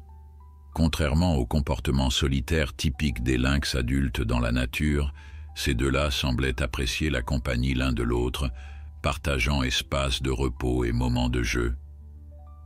C'est comme s'ils avaient créé leur propre société, observa le docteur Mercer, qui passait maintenant plusieurs jours par semaine au sanctuaire. Une société qui inclut non seulement leur propre espèce, mais aussi certains humains sélectionnés. Joseph, en particulier, avait été pleinement accepté par les 2 félins. Les matins d'automne offraient désormais un spectacle extraordinaire. Le vieil homme assis sur son banc dans l'enclos commun, Rusty installé confortablement sur ses genoux, pendant que Luna se prélassait à ses pieds. Cette image de confiance et d'harmonie entre un humain âgé et 2 prédateurs sauvages défiait toutes les conventions. La notoriété du sanctuaire atteignit de nouveaux sommets. National Geographic publia un article de fond illustré de photographies saisissantes capturant la relation unique entre Joseph et les lynx. Une équipe de chercheurs de l'université de Yale demanda l'autorisation de mener une étude à long terme sur le comportement social adaptatif des félins sauvages en captivité, prenant le cas des Beaumont comme exemple central. Pendant ce temps, le projet de centre de réhabilitation plus vaste, financé par Catherine Bennett, progressait rapidement. Les fondations avaient été posées et les premiers bâtiments commençaient à s'élever sur le terrain près de Yellowstone. Mark y passait maintenant la moitié de son temps, supervisant la construction et s'assurant que chaque détail correspondait à leur vision d'un sanctuaire respectueux des besoins naturels des animaux. Nous aurons de la place pour accueillir jusqu'à 20 animaux différents, expliqua-t-il avec enthousiasme lors d'un dîner familial. Pas seulement des félins, mais aussi d'autres prédateurs qui peinent à trouver place dans les centres de réhabilitation traditionnels. « Avez-vous décidé qui déménagera là-bas » demanda Sarah, sachant que cette question préoccupait toute la famille. Un silence s'installa autour de la table. Le succès inattendu du nouveau centre soulevait une question délicate. Que faire de Rusty et Luna? Le plan initial était de maintenir le sanctuaire Beaumont comme un petit établissement centré sur ces deux lynx, mais la demande croissante pour leur expertise compliquait cette vision. Catherine pense que Rusty et Luna pourraient être les ambassadeurs parfaits pour le nouveau centre, admit finalement Linda. Elle propose de construire un espace spécial pour eux, avec un logement attenant pour toi, papa, si tu souhaites les accompagner. Tous les regards se tournèrent vers Joseph, dont le visage resta impassible alors qu'il réfléchissait à cette proposition. À son âge, un déménagement représentait un bouleversement majeur, mais l'idée d'être séparé de Rusty et Luna lui était tout aussi insupportable. « Je dois y réfléchir », dit-il simplement, « et je dois passer du temps avec eux pour sentir ce qui serait le mieux pour leur bien-être. » Cette réponse typique de Joseph, plaçant les besoins des animaux avant les siens, fit sourire Emma avec tendresse. Son grand-père n'avait pas changé, même après toutes ces années et face à des circonstances extraordinaires. Le lendemain matin, Joseph se rendit dans l'enclos des lynx plus tôt que d'habitude. L'aube teintait à peine le ciel, et la fraîcheur automnale enveloppait la propriété d'une brume légère. Rusty et Luna, alertés par sa présence inhabituelle, émergèrent de leur abri, leurs yeux brillants dans la semi-obscurité. « Bonjour vous deux », murmura Joseph en s'asseyant sur son banc. « J'ai besoin de votre sagesse aujourd'hui. » Comme s'ils comprenaient l'importance du moment, les deux lynx s'approchèrent avec une solennité inhabituelle. Rusty sauta gracieusement sur le banc et s'installa contre Joseph, tandis que Luna se positionna devant eux, son regard intense fixé sur le vieil homme. « Des changements s'annoncent », continua Joseph, sa main caressant doucement le pelage tacheté de Rusty, « et je dois décider ce qui est le mieux pour nous tous. » Pendant près d'une heure, il resta ainsi, parlant doucement aux deux félins comme s'ils pouvaient comprendre chaque mot. Peut-être était-ce le cas d'une certaine façon, peut-être que cette connexion extraordinaire qu'ils avaient développée transcendait les barrières du langage. Lorsque le soleil émergea finalement à l'horizon, illuminant l'enclos d'une lumière dorée, Joseph se leva, une décision claire dans son esprit. « Merci, mes amis, » dit-il doucement. « Je crois que je sais maintenant ce que nous devons faire. » À son retour à la maison, il trouva la famille réunie pour le petit déjeuner, leurs visages reflétant leur curiosité et leur inquiétude. « J'ai pris ma décision », annonça-t-il simplement en s'asseyant à table. « Nous irons au nouveau centre tous ensemble. » Cette déclaration fut accueillie par un mélange de surprise et de soulagement. Joseph Beaumont, à 75 ans, était prêt à entreprendre une nouvelle aventure pour rester aux côtés de ses extraordinaires compagnons. « Tu es sûr, grand-père » demanda Emma, sachant combien il était attaché à cette maison où il avait vécu la majeure partie de sa vie. Joseph hocha la tête avec cette certitude tranquille qui était sa marque de fabrique. Rusty et Luna ont besoin de plus d'espace maintenant. Et je dois reconnaître que l'idée d'aider à créer quelque chose de plus grand, quelque chose qui pourrait changer la façon dont nous interagissons avec la faune sauvage, c'est tentant même à mon âge. Un sourire collectif illumina la table.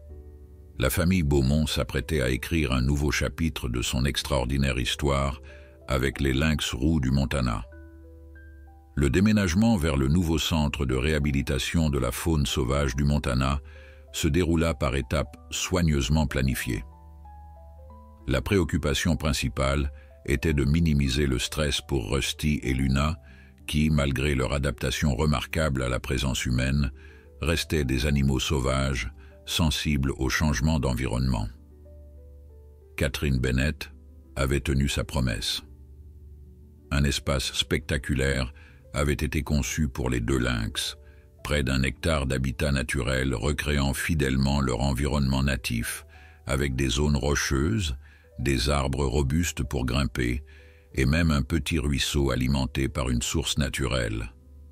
Une clôture discrète mais sécurisée entourait ce paradis félin et, comme promis, une confortable maison en rondin avait été construite à proximité immédiate pour Joseph. « C'est bien plus que ce que j'imaginais », admit le vieil homme ému lors de sa première visite du site achevé. Les larmes aux yeux, il contemplait ce qui serait bientôt le nouveau territoire de ses amis félins. Emma, qui l'accompagnait, serra doucement son bras. « Tu mérites cela, grand-père. Vous le méritez tous les 3. » Le docteur Mercer avait élaboré un protocole détaillé pour le transfert des lynx. « Nous devons leur permettre de s'acclimater progressivement, » expliqua-t-elle. « Leur faire visiter le nouvel espace plusieurs fois avant le déménagement définitif, toujours accompagné de Joseph pour les rassurer. » Ces visites préliminaires se déroulèrent mieux que prévu. Rusty, toujours le plus aventureux, explorait avec enthousiasme chaque recoin du nouvel enclos, grimpant aux arbres pour obtenir une meilleure vue de son futur royaume. Luna, initialement plus prudente, prenait confiance en observant son compagnon, s'aventurant progressivement plus loin à chaque visite. « Il semble l'apprécier », observa Catherine lors d'une de ses visites d'acclimatation. « Je craignais que le changement soit trop brutal. Ils sont extraordinairement adaptables, » répondit Joseph avec fierté. « Surtout quand ils sont ensemble. » Le jour du déménagement définitif arriva enfin, coïncidant avec l'ouverture officielle du centre. Une cérémonie modeste était prévue avec quelques officiels locaux, des représentants d'organisations de conservation et bien sûr la famille Beaumont au complet. Mais avant cela, Joseph tenait à installer Rusty et Luna dans leur nouvelle demeure en toute tranquillité. L'aube se levait à peine lorsque les 2 cages de transport furent chargées dans le véhicule spécialement aménagé.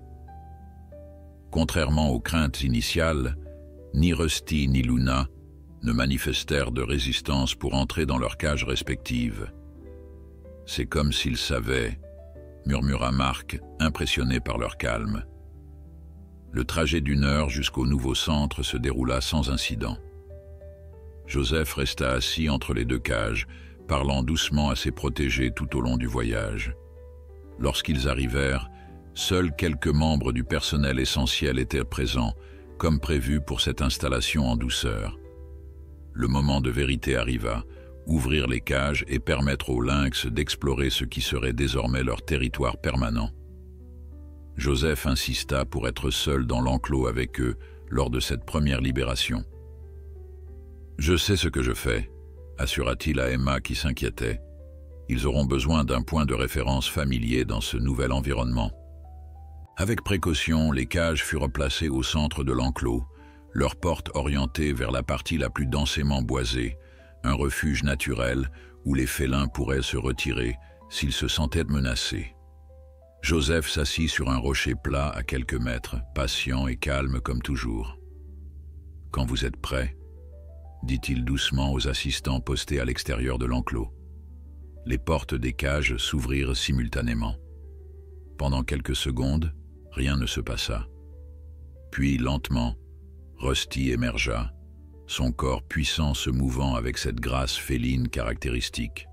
Il s'arrêta, huma l'air, ses oreilles pivotant pour capter chaque son de ce nouvel environnement.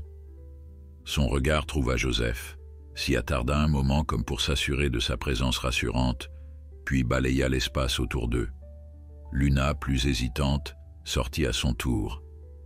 Contrairement à Rusty, elle se dirigea directement vers Joseph, se frottant brièvement contre ses jambes avant de rejoindre son compagnon. Ensemble, ils commencèrent leur exploration, s'éloignant progressivement mais revenant régulièrement vers Joseph, comme pour vérifier qu'il était toujours là. « C'est remarquable », murmura le docteur Mercer qui observait depuis un poste discret. Ils le considèrent vraiment comme leur point d'ancrage. À midi, la cérémonie d'ouverture débuta. Catherine Bennett, élégante dans un tailleur vert forêt, prononça un discours émouvant sur l'importance de la conservation et la valeur éducative du centre.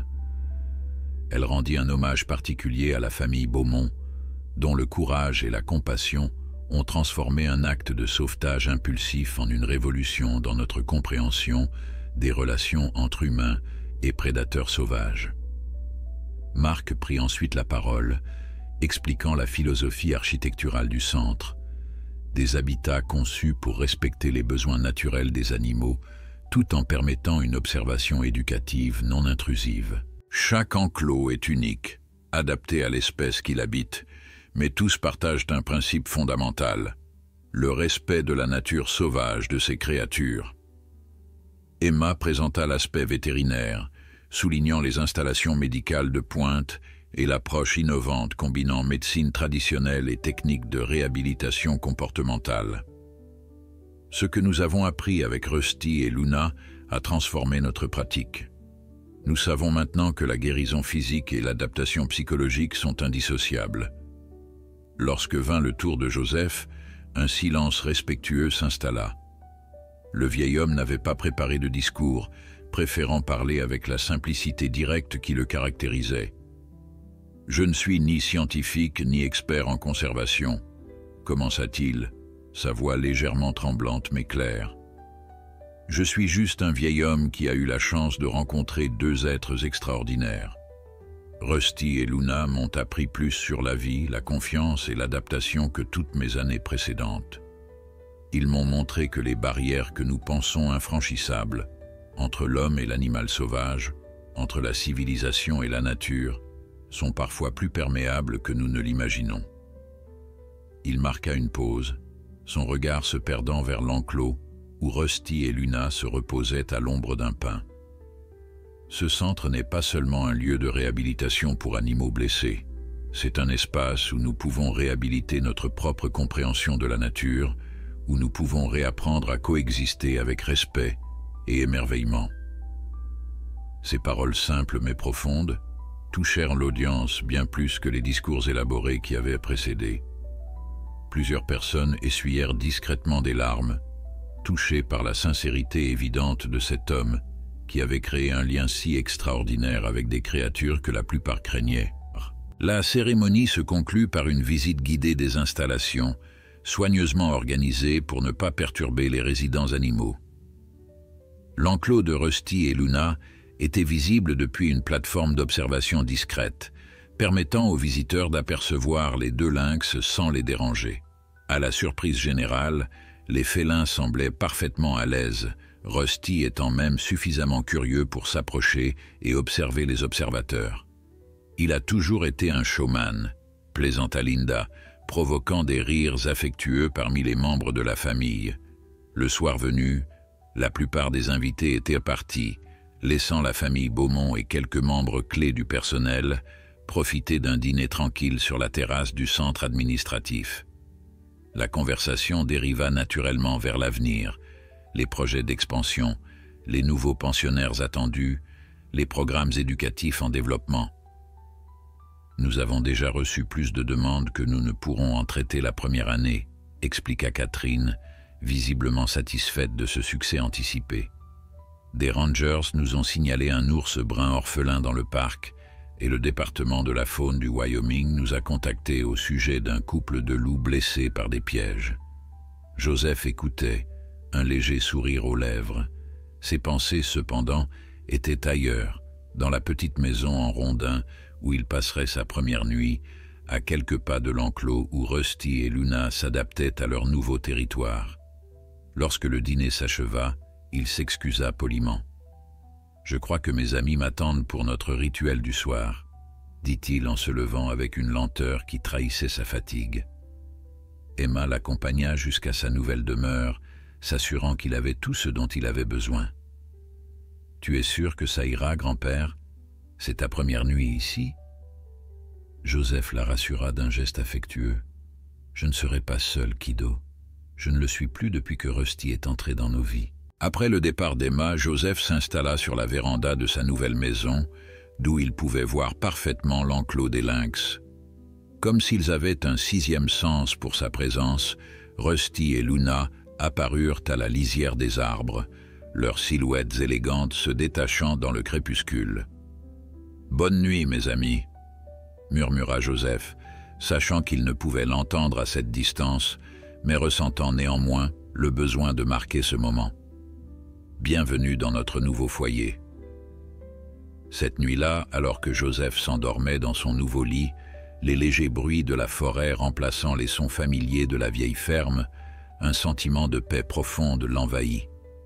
À 75 ans, il entamait un nouveau chapitre de sa vie, porté par une connexion qui défiait toute explication rationnelle, mais qui était devenue le centre de son existence. Les mois qui suivirent l'ouverture du centre apportèrent des changements significatifs, non seulement pour la famille Beaumont, mais aussi pour Rusty et Luna.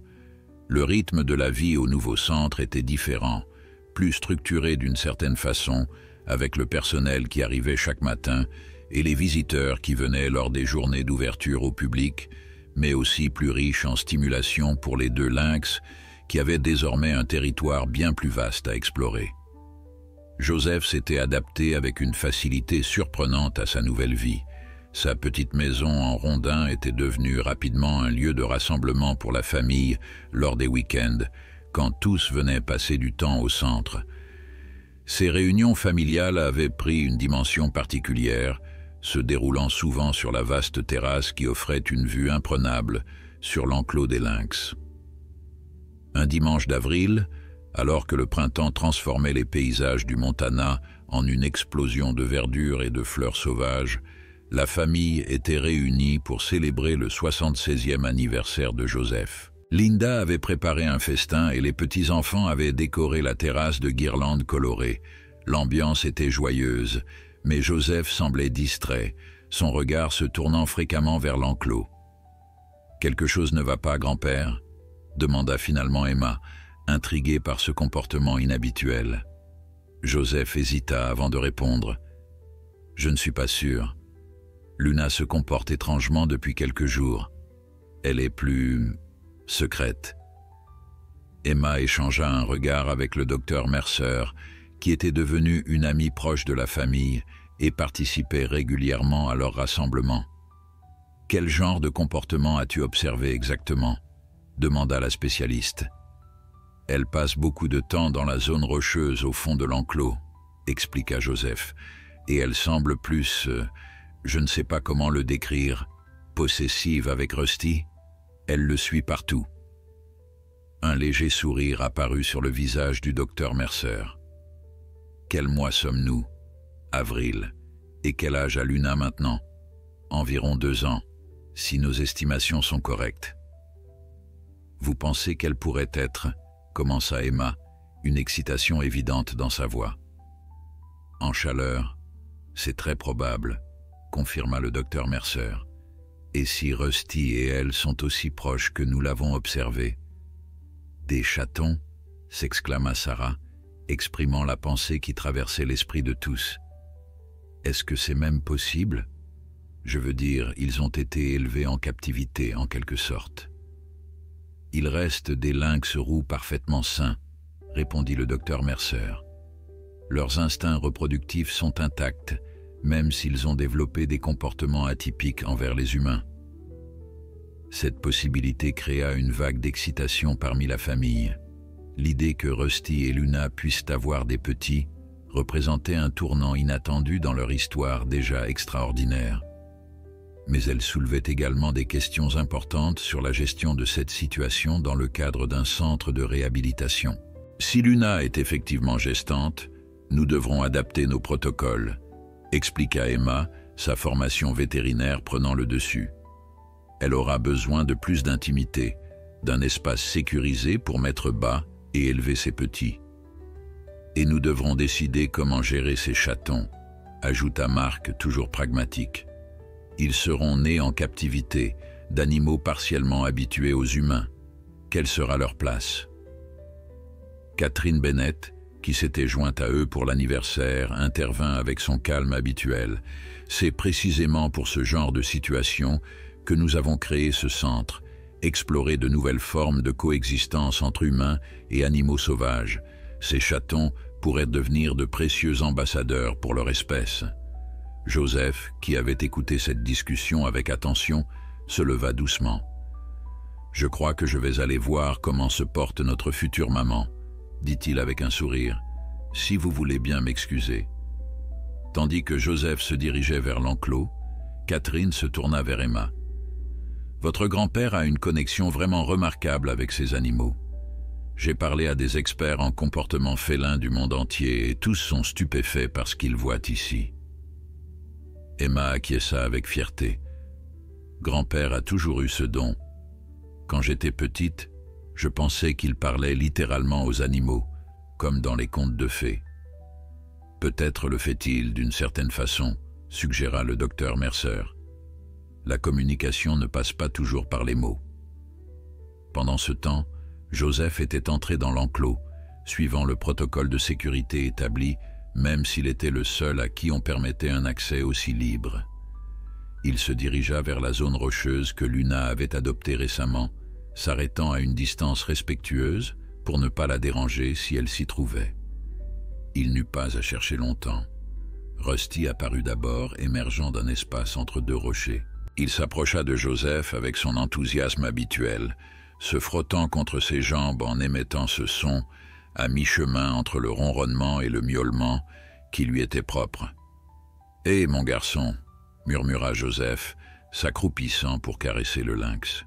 « Comment va ta dame aujourd'hui ?» Comme en réponse, Luna apparut à son tour, avançant avec une grâce délibérée. Joseph nota immédiatement les changements subtils dans sa démarche et son apparence, une légère lourdeur dans ses mouvements, une plénitude dans son ventre qui n'était pas due à un repas récent. « Je vois, » dit-il doucement, s'adressant directement à la lynx femelle. « Tu as un secret, n'est-ce pas ?» Luna s'approcha et, à la surprise de Joseph, se frotta contre lui avec une affection inhabituelle, même pour elle qui avait toujours été plus réservée que Rusty. Puis, dans un geste qui semblait presque délibéré, elle se dirigea vers l'espace entre les rochers, s'arrêtant pour regarder Joseph comme si elle l'invitait à la suivre. « Tu veux me montrer quelque chose ?» demanda Joseph, intrigué par ce comportement. Avec précaution, il suivit Luna jusqu'à l'entrée de ce qui s'avéra être une petite caverne naturelle entre les rochers.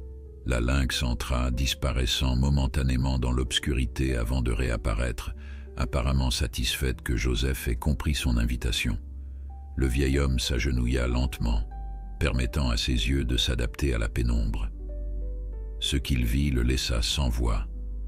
Luna avait créé un nid douillet avec des herbes, des feuilles et même quelques morceaux de tissu qu'elle avait dû trouver dans l'enclos. Probablement des chiffons utilisés par les soigneurs et laissés par inadvertance. « Tu te prépares » murmura Joseph, ému par cette démonstration d'un instinct maternel aussi puissant. « Et tu voulais que je le sache. » Cette confiance témoignée par Luna, partagée avec lui ce moment intime de sa vie, toucha Joseph plus profondément qu'il ne l'aurait cru possible. Les larmes aux yeux, il resta immobile, honoré par ce privilège rare d'être admis dans l'espace privé d'un animal sauvage, se préparant à donner la vie. Rusty, qui les avait suivis, se tenait maintenant à l'entrée de la petite caverne, comme un gardien vigilant.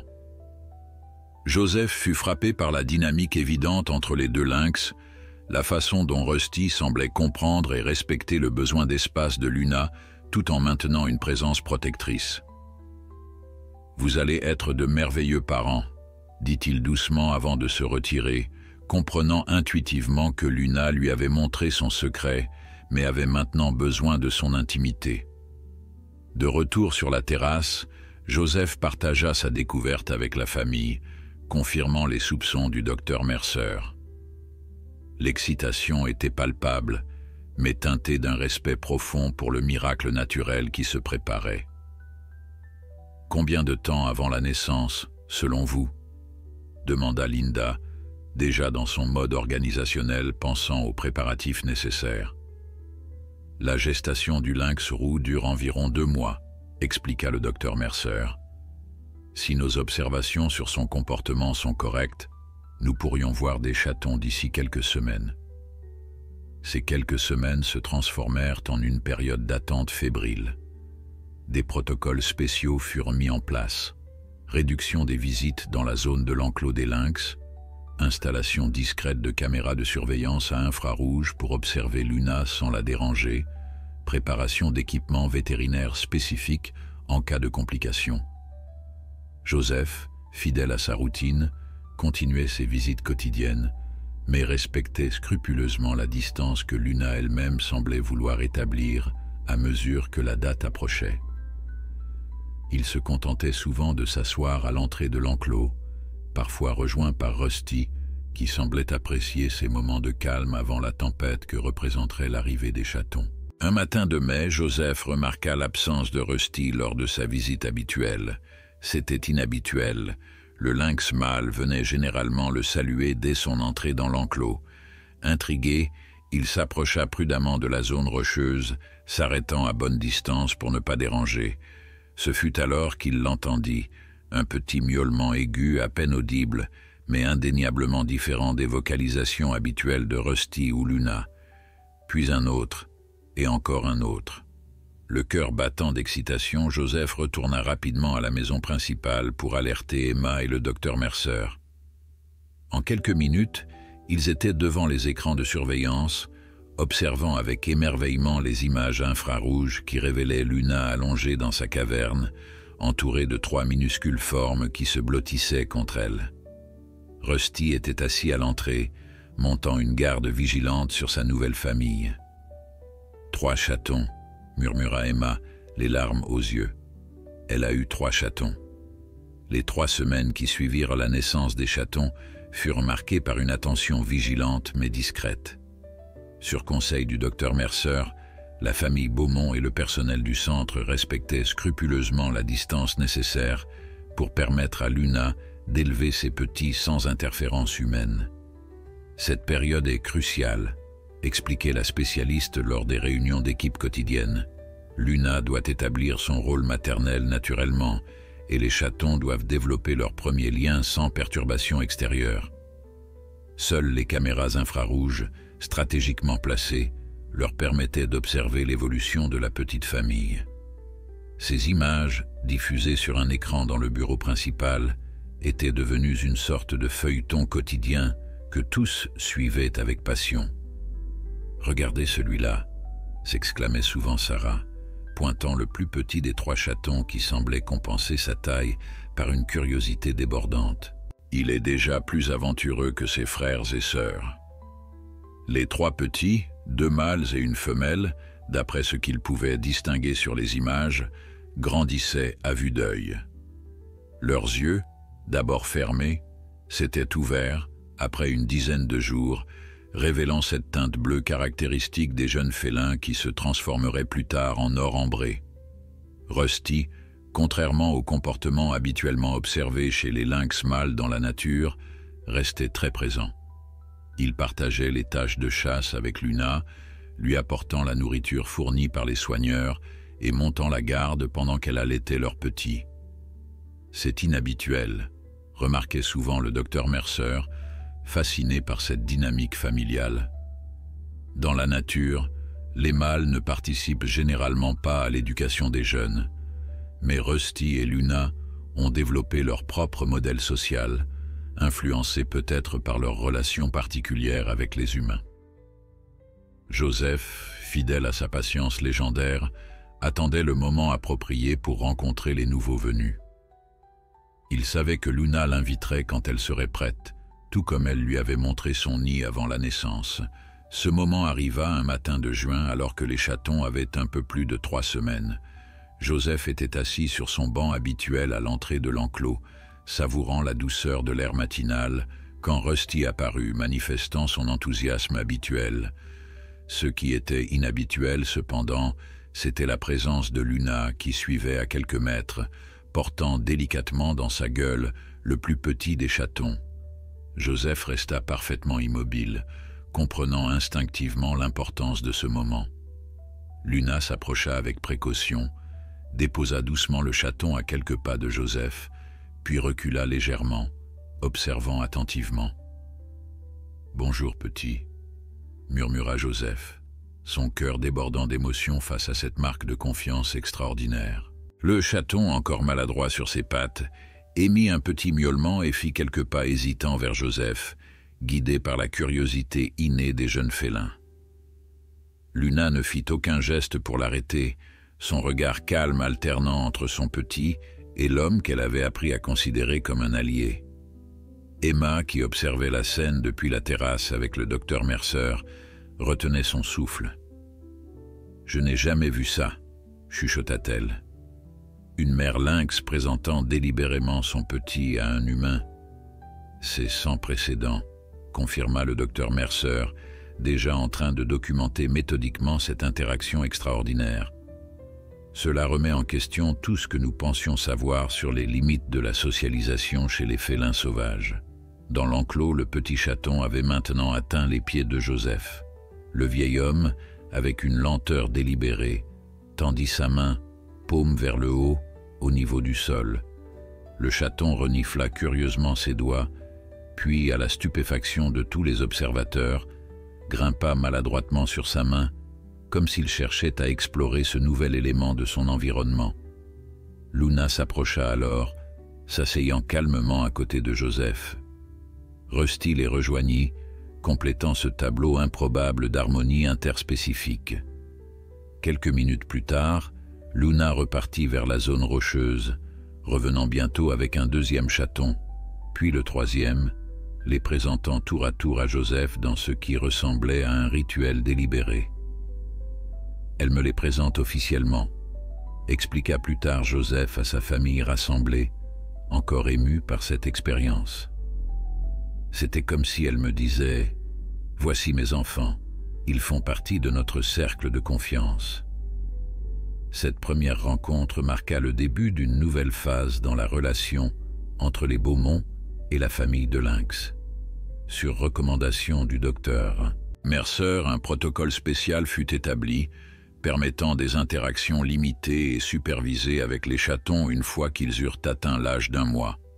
Joseph, naturellement, était le principal interlocuteur humain, mais progressivement, Emma et quelques autres membres de la famille furent également acceptés par Luna comme visiteurs occasionnels.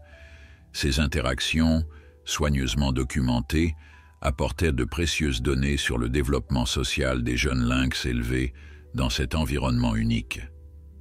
Les chatons reçurent bientôt des noms, choisis collectivement par la famille.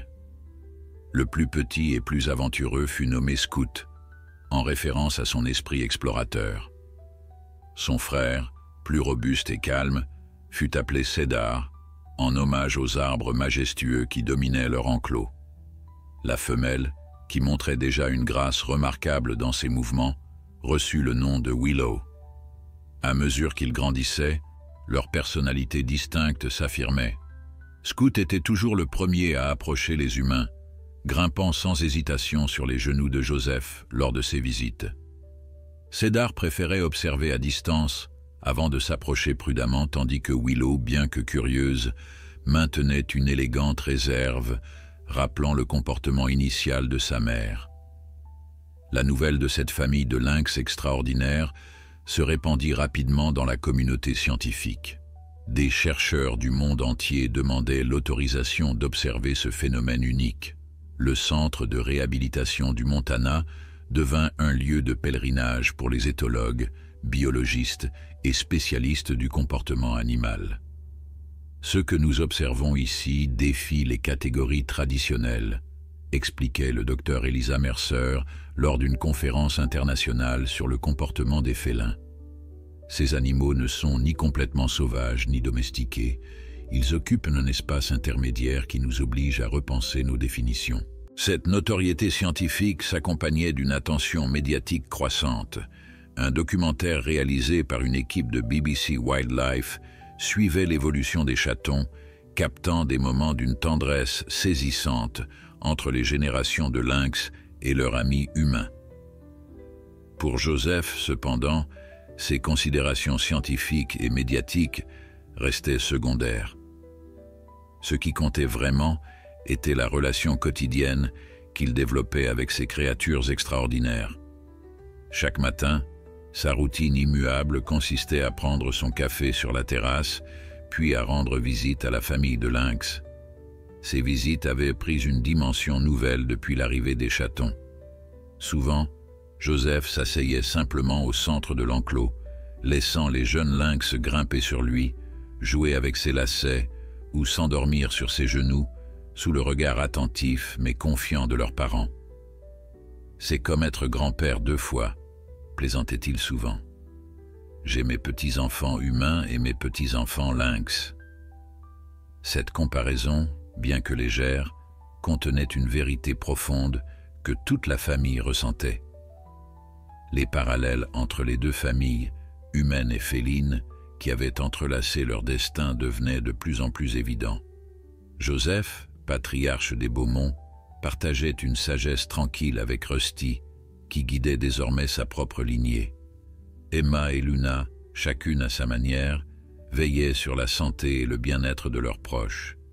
Et les jeunes des 2 espèces grandissaient ensemble, leur vie enrichie par cette connexion interspécifique unique.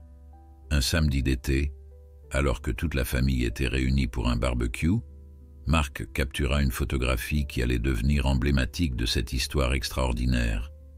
Joseph, assis dans son fauteuil à bascule sur la terrasse, avec Rusty confortablement installé sur ses genoux, tandis que Luna se reposait à ses pieds et que les 3 chatons jouaient autour d'eux. Autour de cette scène centrale, la famille Beaumont observait avec des sourires attendris 3 générations d'humains contemplant 3 générations de lynx, unies par un lien défiant toute explication conventionnelle. « C'est une photo pour l'histoire », commenta doucement Catherine Bennett qui s'était jointe à eux ce jour-là. Elle capture quelque chose que beaucoup pensaient impossible, une harmonie authentique entre l'homme et un prédateur sauvage. Joseph, caressant distraitement le pelage tacheté de Rusty, sourit sans quitter des yeux la petite famille féline. « Ce n'est pas si compliqué au fond, » dit-il avec sa simplicité habituelle. « Il suffit de respect mutuel et d'un peu de patience. » Cette philosophie simple mais profonde était devenue le fondement du centre de réhabilitation du Montana, inscrite désormais sur une plaque à l'entrée principale. Respect mutuel et patience, les clés d'une nouvelle coexistence avec la nature sauvage. L'automne céda la place à l'hiver, et les chatons, qui n'en étaient plus vraiment, continuaient de grandir à un rythme impressionnant. À 6 mois, Scout, Cédar et Willow avaient déjà atteint presque la moitié de la taille adulte, leur corps juvénile se musclant et leurs taches caractéristiques s'affirmant sur leur pelage de plus en plus dense. Le centre, quant à lui, avait accueilli plusieurs nouveaux pensionnaires, 2 loups gris blessés par des pièges de braconniers, un jeune ours noir orphelin et un coyote âgé atteint de cataracte qui ne pourrait jamais retourner à la vie sauvage. Chaque animal avait son histoire, son parcours unique qui l'avait conduit jusqu'à ce havre de paix. Mais aucun n'avait développé avec les humains le type de relation extraordinaire que partageaient les Beaumont et leur famille de lynx. « C'est une question de timing et de circonstances », expliquait souvent Emma aux visiteurs. « Rusty est arrivé à un âge crucial de son développement, et la présence constante de mon grand-père a créé un lien unique. Ce n'est pas un modèle reproductible à volonté, et nous ne cherchons pas à apprivoiser nos pensionnaires. » Cette nuance importante était au cœur de la philosophie du centre. Respecter la nature sauvage de chaque animal, tout en reconnaissant la possibilité de connexions interspécifiques exceptionnelles dans certaines circonstances particulières. Un matin de janvier, alors que la neige recouvrait le centre d'un épais manteau blanc, Catherine Bennett arriva avec une expression préoccupée qui ne lui ressemblait pas. Elle demanda une réunion urgente avec la famille Beaumont. « Nous avons un problème », annonça-t-elle sans préambule une fois que tous furent rassemblés dans la salle de conférence. Le département fédéral de la faune sauvage a reçu une plainte concernant notre gestion des lynx. un silence tendu s'installa dans la pièce. « Quelle plainte ?» demanda finalement Marc, toujours pragmatique face aux crises. Catherine déploya plusieurs documents sur la table. Un groupe qui s'appelle Liberté sauvage affirme que nous humanisons des animaux sauvages et que cela constitue une forme de maltraitance. Ils exigent que Rusty, Luna et les jeunes soient confisqués et placés dans un véritable centre de réhabilitation avec pour objectif une réintroduction en milieu naturel. « C'est absurde !» s'exclama Emma indignée. Rusty n'a jamais été candidat à la réintroduction, pas après avoir été orphelin si jeune. Quant à Luna, sa patte ne lui permettrait jamais de chasser efficacement dans la nature, et les jeunes sont nés ici, ils n'ont jamais connu la vie sauvage. Joseph, qui était resté silencieux jusqu'alors, posa une main apaisante sur le bras de sa petite fille. « Qui sont ces gens exactement ?» demanda-t-il calmement. Catherine soupira. Un groupe de pression relativement nouveau, mais très vocal. Ils prônent une approche de non-intervention totale concernant la faune sauvage. Leur philosophie est que tout contact humain est néfaste pour les animaux sauvages, quelles que soient les circonstances. « Ont-ils déjà visité notre centre ?» demanda Linda. « Ont-ils vu par eux-mêmes ce que nous faisons ici ?» « Non, » répondit Catherine. « Leur plainte est basée sur le documentaire de la BBC et quelques articles scientifiques publiés sur notre travail. »« Alors invitons-les, » proposa Joseph, surprenant tout le monde. « Montrons-leur exactement ce que nous faisons ici et pourquoi. » Cette suggestion inattendue déclencha un débat animé. Certains membres de la famille craignaient que cette ouverture ne donne plus d'ammunition aux détracteurs. D'autres, comme Emma, soutenaient qu'une transparence totale était leur meilleure défense. « Grand-père a raison, » dit-elle finalement. « Si nous n'avons rien à cacher, alors montrons-leur. Laissons-les voir par eux-mêmes le bien-être de ces animaux, leur comportement naturel et les précautions que nous prenons pour respecter leur nature sauvage. » La décision fut prise d'inviter formellement les représentants de Liberté sauvage à une visite complète du centre. Catherine, avec son expérience en relations publiques, rédigea une lettre soigneusement formulée, soulignant l'engagement du centre envers le bien-être animal et leur ouverture au dialogue constructif. La réponse arriva une semaine plus tard. 3 représentants du groupe acceptaient l'invitation pour le mois suivant. L'anxiété était palpable parmi le personnel et la famille alors qu'ils se préparaient à cette visite cruciale. « Nous ne changerons rien à nos protocoles », insista Emma lors d'une réunion préparatoire. « Ils doivent voir exactement comment nous fonctionnons au quotidien, pas une version édulcorée pour les impressionner. » Le jour de la visite arriva, apportant avec lui une légère tempête de neige qui enveloppait le centre dans une atmosphère feutrée. Les 3 représentants de Liberté sauvage, Dr Camille Rodriguez, biologiste de la conservation, Peter Mackenzie, avocat spécialisé en droit environnemental, et Tara Wilson, activiste et porte-parole du groupe, furent accueillis par Catherine et Emma à l'entrée principale. Dès les premières minutes, la tension était palpable. Les visiteurs affichaient un scepticisme évident, leurs questions pointues témoignant d'opinions déjà bien formées. La visite commença par les installations vétérinaires, puis les enclos des nouveaux pensionnaires, où Emma expliqua en détail les protocoles de réhabilitation et les critères d'évaluation pour la réintroduction potentielle. « Et pourquoi ces lynx sont-ils traités différemment ?» demanda Dr Rodriguez lorsqu'ils approchèrent finalement de l'enclos de Rusty et Luna. « Pourquoi permettez-vous un contact humain aussi proche avec eux spécifiquement ? Chaque animal a son histoire et ses besoins spécifiques, répondit Emma avec calme. Rusty a été trouvé orphelin à un âge critique de son développement. Luna a subi une blessure qui compromet définitivement sa capacité à chasser efficacement. Quant à leurs petits, ils sont nés ici. Dans aucun de ces cas, une réintroduction ne serait éthique ou bénéfique pour leur bien-être. Mais vous encouragez un comportement non naturel, insista Tara Wilson. ses interactions avec les humains, particulièrement avec votre grand-père, nous avons vu les images du documentaire. Ce n'est pas le comportement normal d'un lynx sauvage. Non, ce n'est pas normal dans le sens conventionnel, concéda Emma. Mais qu'est-ce qui définit normal pour un animal qui ne peut pas retourner à la vie sauvage? Notre approche consiste à leur offrir une vie enrichissante qui respecte leurs instincts tout en reconnaissant leur situation unique. La discussion se poursuivait dans cette veine tendue lorsque Joseph apparut à l'entrée de sa petite maison. Malgré le froid, il s'était installé sur sa véranda, emmitouflé dans une épaisse couverture, observant la scène avec sérénité.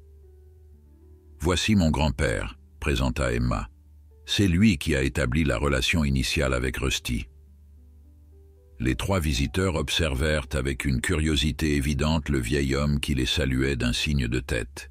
Puis, comme orchestré par une main invisible, Rusty émergea de son abri et s'approcha tranquillement de Joseph, suivi de près par Luna.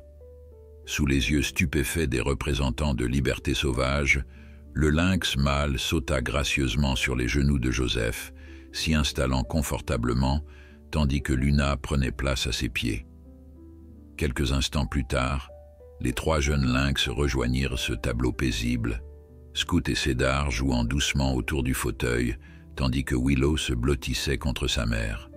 « C'est remarquable », murmura Dr Rodriguez, visiblement ébranlé dans ses convictions. « Ils viennent à lui volontairement. »« Absolument », confirma Emma. « Chaque interaction est initiée par eux. Jamais nous ne les forçons ou les contraignons au contact humain. » Peter Mackenzie, jusqu'alors silencieux et observateur, s'avança légèrement. « Monsieur Beaumont, puis-je vous demander comment vous expliquez cette relation inhabituelle ?» Joseph sourit, sa main caressant doucement la tête de Rusty. « Je n'ai pas d'explication scientifique, » répondit-il simplement. « Juste de la patience et du respect. J'ai accepté Rusty tel qu'il est, un animal sauvage avec ses propres besoins et désirs. Et pour une raison que je ne comprends pas entièrement, il m'a accepté en retour. » Cette réponse simple mais profonde sembla toucher quelque chose chez les visiteurs. Pendant la demi-heure qui suivit, ils observèrent en silence l'interaction naturelle entre Joseph et les lynx, notant comment chaque animal conservait sa dignité et son indépendance tout en choisissant librement le contact humain. « Nous aimerions rester plus longtemps, si possible », demanda finalement Dr Rodriguez. « Observer davantage vos protocoles, comprendre mieux votre approche. » La visite, initialement prévue pour quelques heures, s'étendit sur 2 jours complets. Les représentants de Liberté Sauvage, d'abord antagonistes, montrèrent une curiosité croissante et une ouverture au dialogue que personne n'avait anticipé. Le dernier soir, alors que toute la famille Beaumont s'était réunie sur la terrasse principale pour un dîner avec leurs visiteurs, Tara Wilson prit la parole avec une humilité qui contrastait avec son attitude initiale. « Je dois admettre que nous étions venus avec des idées préconçues, » confessa-t-elle. « Ce que nous avons vu ici défie nos catégories habituelles. Ce n'est ni de la domestication, ni de l'exploitation, mais quelque chose d'autre. Une nouvelle forme de coexistence peut-être, » suggéra Joseph, son regard se portant vers l'enclos où la famille de lynx se reposait paisiblement dans le crépuscule. « Peut-être, » acquiesça Dr Rodriguez. « Et peut-être que c'est précisément ce dont nous avons besoin dans un monde où les habitats naturels se réduisent et où les conflits homme-animal augmentent, de nouveaux modèles de cohabitation respectueuse. » Cette visite, qui avait commencé comme une menace potentielle pour le centre, se transformait en une opportunité inattendue d'élargir le dialogue sur la conservation et la réhabilitation de la faune sauvage. La visite des représentants de Liberté Sauvage marqua un tournant décisif pour le centre de réhabilitation du Montana. Contre toute attente, le rapport qu'ils produisirent fut non seulement favorable, mais étonnamment élogieux. Ils y décrivaient le centre comme un modèle novateur de coexistence respectueuse et recommandaient que d'autres établissements s'inspirent de leur approche nuancée. Plus surprenant encore, Dr. Rodriguez demanda à revenir régulièrement pour étudier la famille de lynx dans le cadre d'un projet de recherche à long terme sur l'adaptabilité comportementale des félins sauvages. Cette collaboration inattendue enrichit considérablement la base scientifique du centre, apportant une légitimité académique supplémentaire à leur travail. Le printemps suivant apporta de nouveaux changements pour la famille de lynx. Scout, Cédar et Willow, maintenant âgés d'1 an, entraient dans l'adolescence féline. Leur corps s'allongeait, leurs muscles se développaient et leur personnalité distincte s'affirmait davantage. Scout, toujours le plus aventureux, avait développé une fascination pour les hauteurs, passant des heures perché au sommet des structures les plus élevées de l'enclos. Cédar, plus posé, manifestait un talent remarquable pour la chasse, même dans le contexte contrôlé du centre. Quant à Willow, elle avait hérité de l'élégance de sa mère et de la sociabilité sélective de son père, distante avec la plupart des humains, mais extraordinairement affectueuse avec la famille Beaumont, particulièrement avec Joseph. « Ils sont presque adultes maintenant », remarqua Emma lors d'une réunion familiale. « Nous devons commencer à réfléchir à leur avenir. » Cette question épineuse préoccupait toute l'équipe. Dans la nature, les jeunes lynx quitteraient le territoire de leurs parents à cet âge, établissant leur propre domaine. Mais dans le contexte du centre, cette séparation naturelle était impossible. « Nous pourrions agrandir l'enclos actuel », suggéra Marc, « créer des zones distinctes mais connectées. Ou peut-être que certains d'entre eux pourraient être transférés vers d'autres centres qualifiés, » proposa Catherine, « devenir des ambassadeurs éducatifs ailleurs. » Joseph écoutait ces discussions avec une expression pensive. À 77 ans, sa santé restait relativement bonne, mais le poids des années commençait à se faire sentir. Des douleurs articulaires le limitaient parfois, et sa démarche s'était ralentie. Ces signes de vieillissement, bien que naturels, l'amenaient à réfléchir à son propre avenir et à celui de ses amis félins. « Je crois que nous devons laisser les jeunes nous guider, » dit-il finalement. « Observer leur comportement, leurs préférences. Peut-être nous montreront-ils eux-mêmes ce dont ils ont besoin. » Cette sagesse, typique de Joseph, inspira une approche d'observation attentive.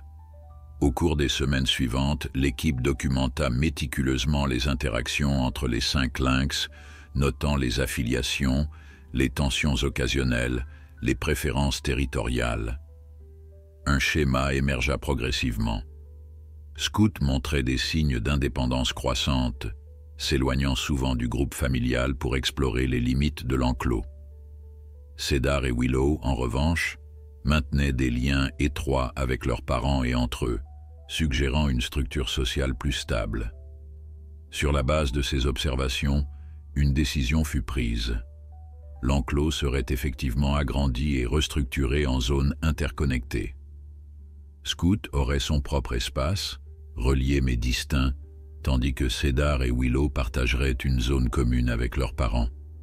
L'été fut consacré à ces travaux d'aménagement, supervisés par Marc et réalisés avec un soin méticuleux pour minimiser le stress pour les animaux. Quand tout fut prêt, la transition se fit naturellement, chaque lynx trouvant sa place dans cette nouvelle configuration.